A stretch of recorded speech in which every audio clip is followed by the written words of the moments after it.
savoir que lorsque l'athlète a fait son essai, par exemple son premier essai, il a 30 secondes pour quitter le plateau, puis les autres athlètes font leur premier essai. L'ordre de passage se fait en fonction de la charge soulevée par l'athlète dans l'ordre croissant. Ensuite on passe au deuxième essai, puis au troisième. Dès que l'athlète a fini son premier essai, lui ou son coach doit remplir sur les petits cartons d'essai qui ont été fournis lors de la pesée la charge de sa deuxième barre. Et il doit remettre ce carton dans la minute qui suit au secrétaire de la compétition qui se trouve sur la table d'appel. Si l'athlète oublie de donner le carton ou ne donne pas dans la minute qui suit ou ne donne pas du tout de carton, la charge du deuxième essai sera celle du premier essai avec 2,5 kg en plus. Si par contre son premier essai n'a pas été validé et qu'il n'a toujours pas donné le carton dans la minute qui suit, la barre sera chargée au même poids que l'essai raté. La même procédure est utilisée pour tous les mouvements et tous les essais. Donc, vu qu'il y a 3 cartons au squat et au développé couché, si on réfléchit bien, on se dit, l'athlète a un carton pour donner la charge de son deuxième essai. Il a un autre carton pour donner la charge de son troisième essai. Mais pourquoi un troisième carton? Ce dernier carton sert si l'athlète, lors de la phase d'échauffement, se rend compte qu'il a donné lors de la pesée une charge trop lourde. Ça arrive, des fois on est un peu malade, on pensait qu'on allait pouvoir passer ça en première barre et finalement ça passera pas du tout. Et là l'athlète doit faire attention. S'il est dans le premier groupe de passage lors de la compétition, il peut changer la charge de sa première barre s'il donne le carton jusqu'à 3 minutes avant le début de l'épreuve. Si l'athlète est dans le deuxième groupe ou troisième groupe s'il y en a un, il devra donner son carton de changement de charge pour la première barre jusqu'à 3 essais avant la fin du passage précédent. Donc en fait, il faut qu'il reste 3 athlètes à passer avant que son groupe commence. On peut faire cette procédure de changement de charge pour la première barre, autant pour le squat, le développé couché et le deadlift. Mais je vous ai dit précédemment qu'il y avait 5 cartons pour le deadlift. Et s'il y en a 5, c'est parce qu'au soulevé terre, il est autorisé de changer la charge du troisième essai. En effet, le soulevé terre, c'est le dernier mouvement que l'athlète passe. C'est donc le mouvement dont les charges peuvent tout changer pour désigner le gagnant. Et cette stratégie de changement de troisième barre peut aussi déstabiliser l'adversaire. Dans un plateau d'un seul groupe, donc 14 athlètes maximum, une pause de 20 minutes est accordée entre les épreuves. Cette pause servira à l'échauffement des athlètes pour le prochain mouvement et à l'équipement du plateau. Dans un plateau de 2 groupes ou plus, le temps de pause entre chaque mouvement sera de 10 minutes. Et si on n'a que 10 minutes de pause, c'est parce que par exemple, si on est un athlète du deuxième groupe en compétition, l'athlète du premier groupe fait son squat, et pendant que les athlètes du premier groupe font leur squat, on peut commencer à s'échauffer. Ensuite, on a nos 10 minutes de pause où on peut encore continuer à s'échauffer, et ensuite on peut passer à la compétition. Ça nous fait en sorte gagner du temps, ça fait un peu moins durer la compétition, sachant qu'il y a plusieurs groupes, donc en soi il y a plus d'athlètes, donc la compétition dure un sacré moment. Pendant l'exécution des essais, seul l'athlète, les pareurs et les arbitres ont le droit de se trouver sur le plateau. Du coup, le coach peut se placer derrière le plateau ou entre la zone d'échauffement et du plateau. D'ailleurs, le coach a le droit de donner des instructions à l'athlète pendant qu'il passe. Par exemple, ouvre les genoux, reste bien gainé, fais attention aux ordres. Mais le coach ne peut pas donner les ordres. Donc squat, rack, start, press. Il ne peut pas donner ces ordres-là. C'est aux arbitres de les donner. D'ailleurs, il faut que le coach fasse très attention parce que les ordres des arbitres doivent pouvoir être entendus par l'athlète. Si l'athlète ou son coach ou les deux veulent que le plateau ou la barre soit nettoyé, c'est tout à fait possible, il faut juste qu'ils en fassent la demande au chef de plateau. Pareil, petite précision, la progression minimale entre les essais est de 2,5 kg.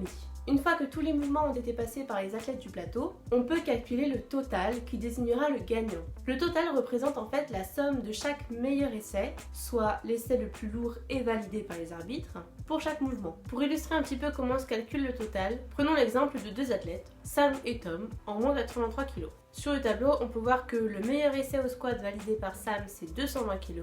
Le meilleur essai pour Tom, c'est 210. Celui au développé couché pour Sam, c'est 170 kg. Et celui pour Tom, c'est 160. Pour le soulevé de terre, le meilleur essai réussi par Sam est 320 kg et celui pour Tom est de 270 kg.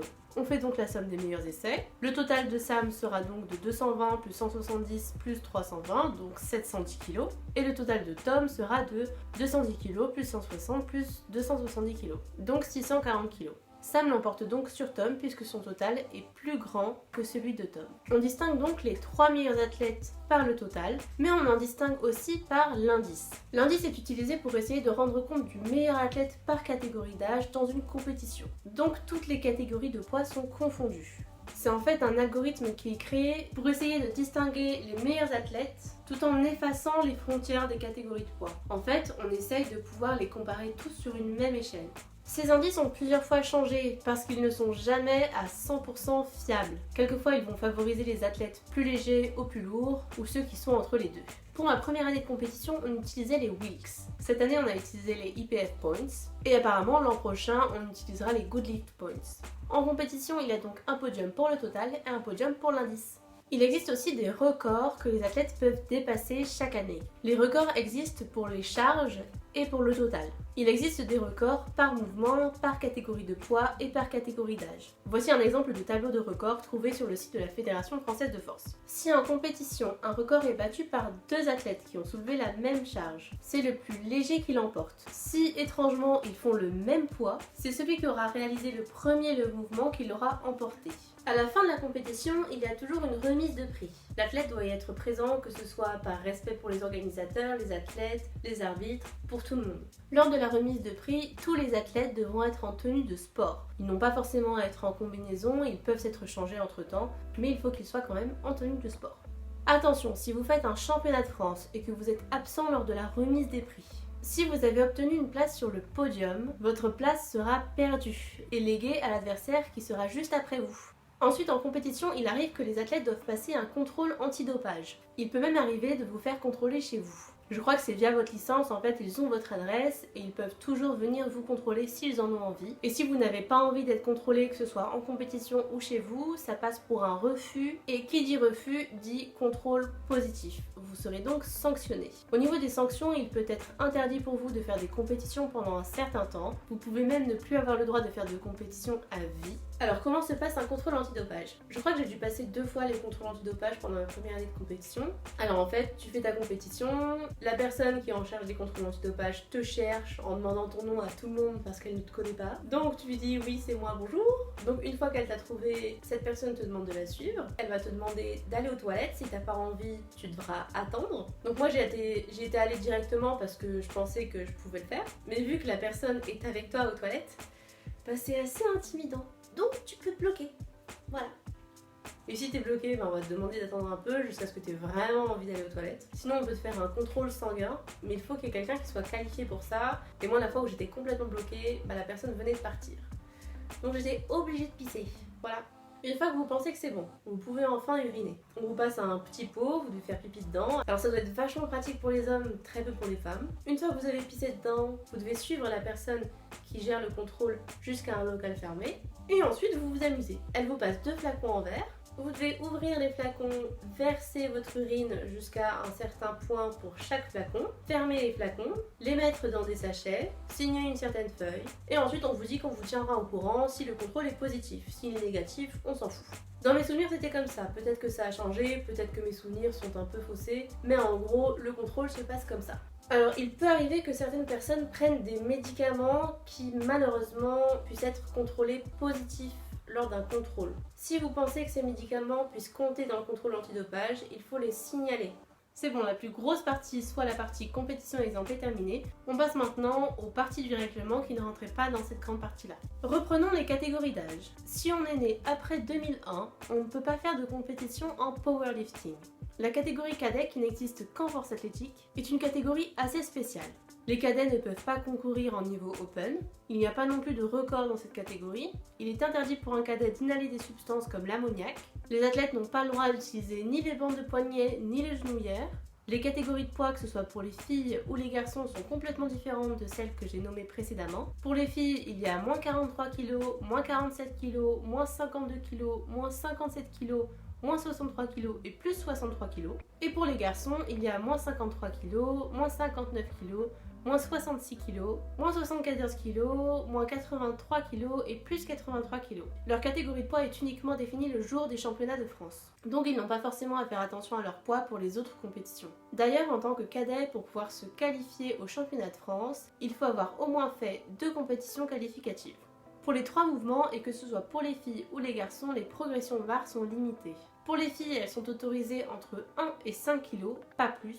Et pour les garçons, entre 1 et 7,5 kg, pas plus non plus. Les charges minimales sont aussi différentes comparées aux autres catégories d'âge. Au squat et au développé couché, la charge minimale est de 20 kg, soit une barre nue, sans même qu'il y ait de collier ou de pince à disque, etc.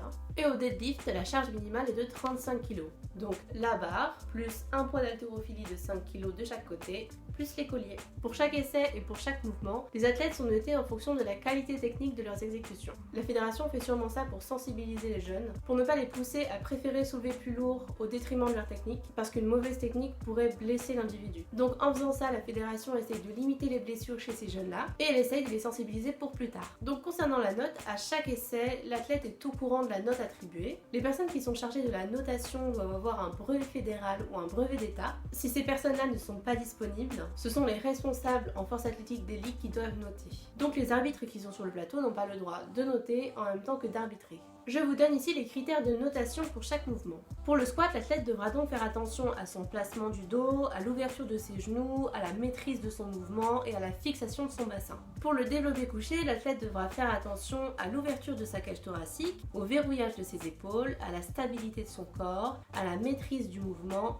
et à la position de la barre. Pour ce qui est du soulevé de terre, l'athlète devra faire attention à son placement du dos, à la poussée de jambes simultanée au redressement du dos, à l'ouverture des genoux, à la flexion des jambes et à l'alignement. Pour calculer les points qui détermineront le classement des athlètes, il faut faire deux calculs. Premièrement, il faut faire un calcul par essai pour chaque mouvement. Ce calcul correspond à la charge en kilos multipliée par la note et le tout divisé par 20. Et ensuite, il faut calculer le total pour départager les athlètes. Pour calculer le total, il faut faire la somme des points pour les plus grosses charges soulevées et validées par les arbitres. L'athlète qui a le plus gros résultat obtenu gagne.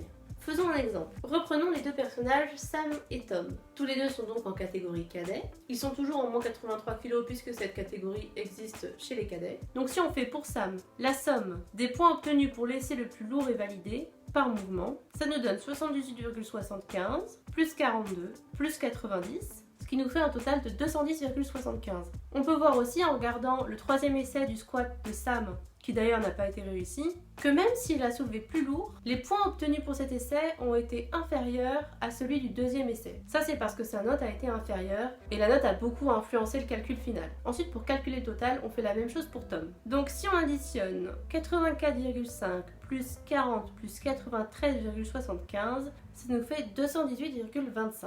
Le total de Tom est donc supérieur à celui de Sam, c'est donc lui qui aura gagné. L'indice est aussi calculé différemment pour les athlètes de catégorie cadet. Pour cette catégorie, on applique en fait la formule IPF, donc la formule des IPF Points, à l'indice de classement de l'athlète. On calcule cet indice en multipliant la charge soulevée par la note obtenue. Ce calcul est le bon pour cette année, mais j'imagine que l'année prochaine on utilisera les Good Lift Points, donc il faudra changer la formule. Concernant les catégories sub-junior et junior, le poids minimum par mouvement est de 25 kg pour le squat et le développé couché, soit une barre avec les colliers de 2,5 kg chacun, et de 45 kg pour le soulevé de terre, soit la barre avec des poids d'haltérophilie de 10 kg et les pinces qui font 2,5 kg chacune. Pour les sub-juniors, c'est comme les cadets, il est interdit d'inhaler des substances de type ammoniac pendant la compétition. Il existe aussi une autre catégorie d'athlètes, les hors-match. Ils ne peuvent ni faire de podium, ni gagner de récompenses, ni établir de records. Ces athlètes-là sont les athlètes qui sont étrangers, donc qui n'ont pas la nationalité française, ou ce sont des athlètes qui ont plusieurs nationalités, par exemple nationalité française et nationalité espagnole,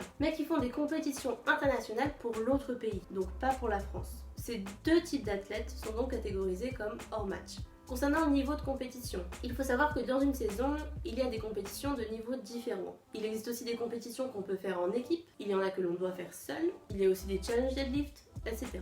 Un athlète considéré comme débutant, c'est-à-dire qui n'aura pas fait de compétition l'année précédente, pourra faire dans l'ordre ces compétitions. Les premiers pas, les championnats départementaux, les championnats régionaux, le challenge d'hiver qu'on appelle aussi les championnats interrégions et les championnats de France. Il faut savoir que toutes ces compétitions ont un niveau différent, donc l'athlète devra se qualifier pour pouvoir participer à la compétition de niveau plus haut.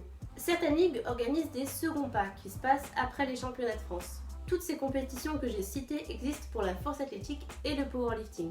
Donc il existe en force athlétique un championnat en équipe, il existe aussi depuis cette année les championnats de France 2 qui sont réservés aux personnes qui n'auront pas pu se qualifier pour les championnats de France, et le challenge deadlift. Concernant les trois compétitions que je viens de nommer, j'en parlerai dans la prochaine vidéo, dans celle qui parlera du bench press seul et du développé couché seul.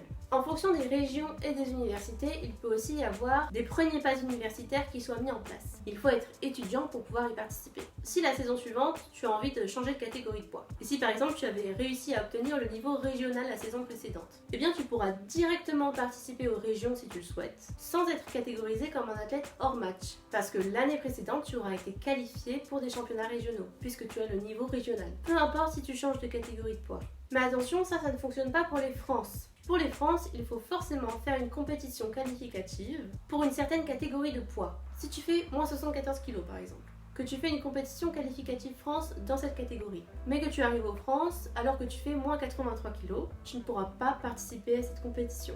En fait, pour pouvoir faire les championnats de France, il faut te qualifier en faisant une compétition pour une certaine catégorie de poids. C'est pour ça qu'il arrive que certaines personnes fassent par exemple un championnat départemental dans une certaine catégorie, par exemple moins 74 kg. De là, ils sont qualifiés pour les France pour cette catégorie. Ensuite, ils font les championnats régionaux en catégorie moins 83 kg. Donc ils sont aussi qualifiés pour les France pour la catégorie moins 83. Et ensuite, ça n'est que pour l'inscription au championnat de France qu'ils pourront préciser s'ils s'inscrivent en tant que moins 74 kg ou en tant que moins 83 kg.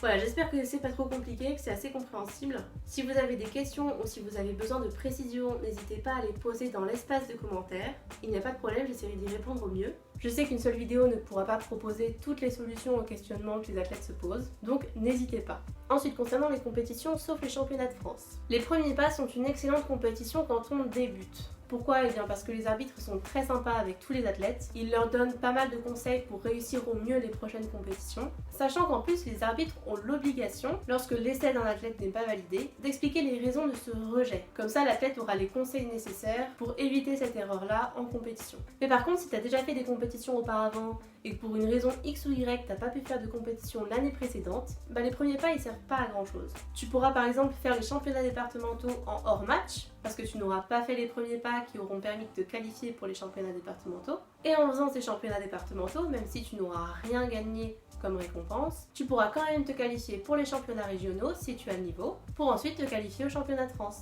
Pour ces compétitions-là, qui ne sont pas des championnats de France, il est interdit de porter des équipements avec écrit équipe de France. Ces équipements-là, en fait, sont ceux qui sont donnés aux athlètes qui ont le niveau collectif France. S'il y a une tentative de record, départemental, régional, etc., c'est plutôt cool de le signaler à la table avant d'exécuter le mouvement. Parce que comme ça, eux, ils sont prévenus, ils pourront le signaler à l'oral, et comme ça, les spectateurs seront aussi au courant et ça apportera un peu de spectacle. Ça sera un peu sympa. Pour ce qui est des championnats nationaux maintenant, pour les championnats de France, représenter son club ou par exemple son pays de cœur, c'est strictement interdit.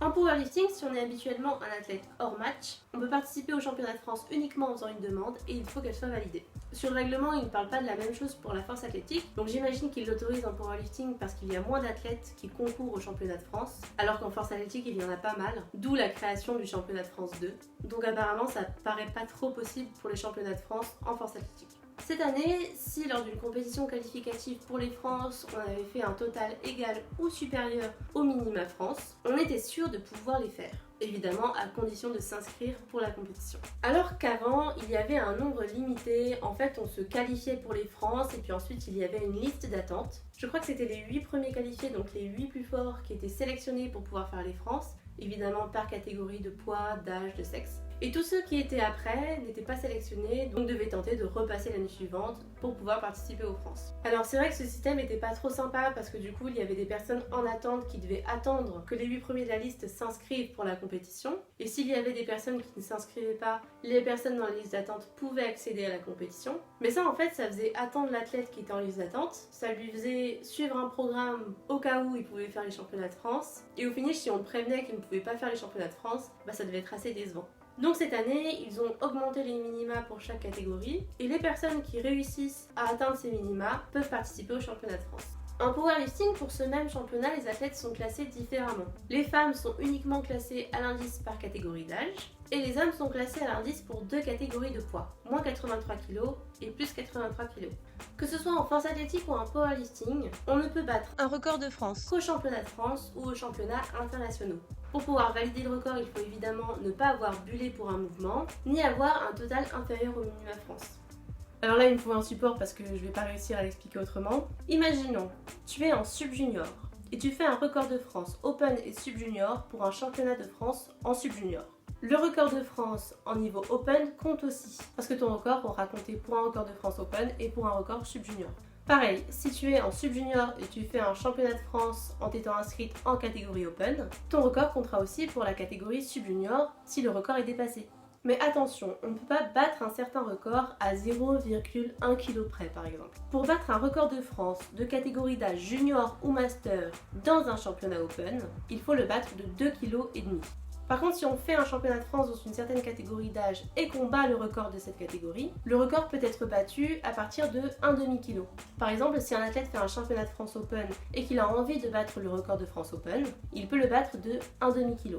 Un record départemental peut par exemple être battu lors d'une compétition régionale, lors d'un challenge d'hiver ou une compétition d'un niveau plus haut que le niveau départemental. C'est pareil pour les records régionaux, ils ne seront pas validés si on fait une compétition d'un niveau inférieur. Donc on ne peut pas faire un record régional si on fait un championnat départemental par exemple. Concernant les arbitres, il faut savoir qu'il y a 2 niveaux d'arbitres en France. Les arbitres de niveau régional et les arbitres de niveau national. Il y a aussi des arbitres de niveau international, mais ça on en parlera si je fais une vidéo sur l'international. Tous les arbitres peuvent arbitrer la force athlétique, le powerlifting, le développé couché seul, le bench press seul, et les autres compétitions comme le challenge deadlift, le challenge en équipe, etc.